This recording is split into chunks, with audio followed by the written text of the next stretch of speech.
ចែករំលែកពីវិធីសាស្ត្រគ្រប់គ្រងបញ្ហាតកូវចុះផ្លែនៅវគ្គដែលជិតកាត់ដោយឡែកនៅវ័យជិតកាត់នេះវ័យចាប់ពី80ថ្ងៃទៅ85ថ្ងៃ90ថ្ងៃនេះបងអូនតែងតែព្រួយបារម្ភរឿងមួយទៀតតែពេលខ្លះអត់បានចាប់អារម្មណ៍ក្នុងថ្ងៃនេះខ្ញុំនឹងចែករំលែកពីវិធីសាស្ត្រគ្រប់គ្រងតកូវចុះផ្លែជាទូទៅនៅក្នុងអាកាសធាតុក្តៅហើយលាយឡំទៅដោយភ្លៀងឬក៏សំណើមបរិយាកាសខ្ពស់ដែលជាសញ្ញាដែលធ្វើឲ្យទុរេនងាយជួបបញ្ហាទាក់ទងទៅនឹង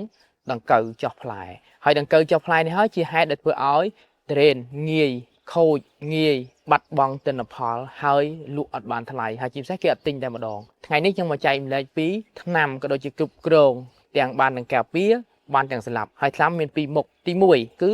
លំពេងអង្គរលំពេងអង្គរយើងអាចលាយជាមួយនឹងហ្គេនមិចដើម្បីបាញ់សម្ដៅទៅលើផ្លែឲ្យបាន2ទៅ3ដងមុនកាត់ដើម្បីទី1កម្ចាត់ពពួកតកូវចុះផ្លែទី2អាចកម្ចាត់ពពួកគេហៅថាពពួកតកូវដែលត្រៀមញាស់ដើម្បីត្រៀមបំផ្លាញទៅលើផ្លែហ្នឹងអញ្ចឹងបានទាំងមេបានទាំងពងអញ្ចឹងលំពេងអង្គរនិងហ្គេនមិចជួយបានរាល់បញ្ហាដង្កូវដែលចុះផ្លែ